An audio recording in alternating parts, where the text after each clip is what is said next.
YouTube, I'm Dawn and welcome to Double D Homestead Kitchen, take 2. Today, I'm going to be making Philly cheesesteak casserole, and I thought I'd bring you along for the ride and show you how I do it. So come on in here. So the first thing I'm gonna need, I'm gonna only use about 8 ounces of egg noodles. If you're feeding 4 people or more, you can go ahead and use a whole pound for this recipe. There's just 2 of us, so I'm just gonna use about 8 ounces, 6 to 8 ounces, and I'm gonna get these cooked up, and I'll be right back. While my noodles are on the stove cooking, I'm gonna go ahead and get the rest of this started. I've got a pound of ground beef, and I'm gonna put it in my skillet here, and just throw it in the microwave. And I'm gonna start browning this up. And I'm just breaking this up as I go along, just like this, nothing too fancy, as I fry it. Getting it all browned up. And while this is browning up, I'm just gonna add a little bit of pepper to it, black pepper. That's to taste. I'm putting probably half a teaspoon. And I'm just gonna keep on browning. My hamburger is about halfway done, my ground beef, whatever you call it, wherever you're at. And you can use chicken, turkey, pork, whatever you like for this. This is what I'm using today. And I've got the equivalent of 1 onion and 1 bell pepper here. My onion's garden onion because that's the onion that I have right now. So I've got garden onion and frozen green peppers because I don't have any fresh ones right now. And that's equivalent of about 1 good bell pepper.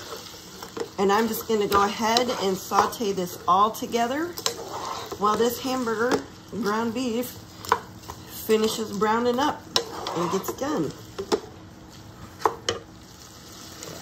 My noodles are done. I drained the water off. They're in this strainer, and I did not rinse them. And I'm gonna use these here in just a minute. Alrighty, our vegetables are softened up, about halfway cooked.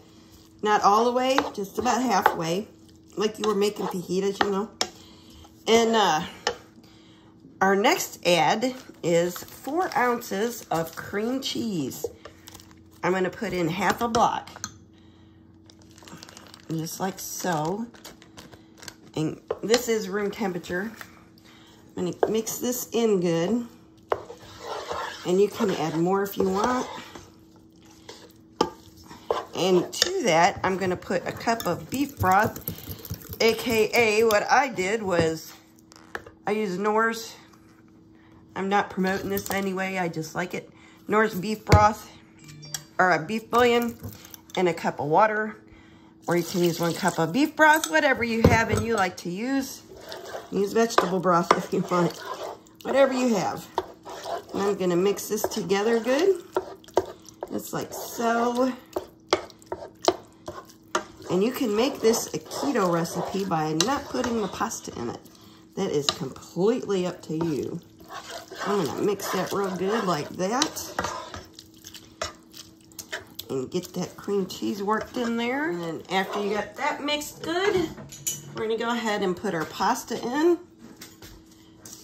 And if you're making the whole pound of pasta, you can use 2 cups of beef broth and the whole thing of cream cheese if you want. It's just how far you need to stretch your food. Like I said, tell you all the time, there's just the 2 of us and we'll eat this for 2 days. This will feed us for 2 days. And I got my oven heating to 350 degrees.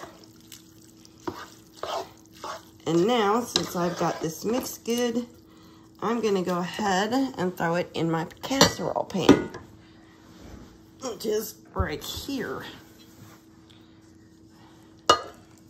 I'll put this in here. Spill it on the counter, of course. That's what I do. Pop that in the sink. And then, to top it off, oh, this is already smelling good. Now, you can taste this if you want more salt in it. The beef broth gives it plenty of salt for me. I've got 8 ounces of mozzarella cheese shredded up.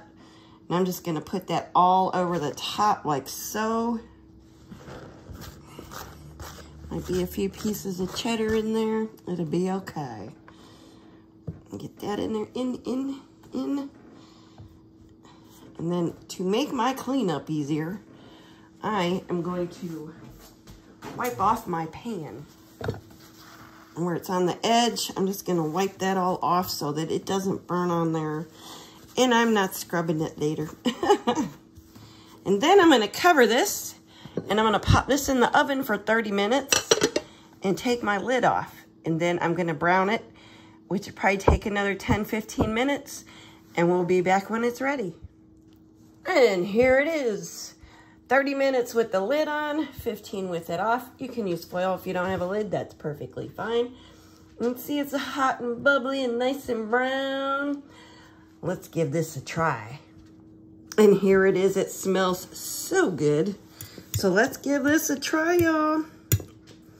It smells so good. A little bit of everything in there. Close-up look, ooh yeah.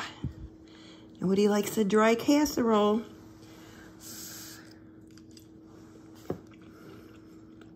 It's pretty good. I hope you give this a try.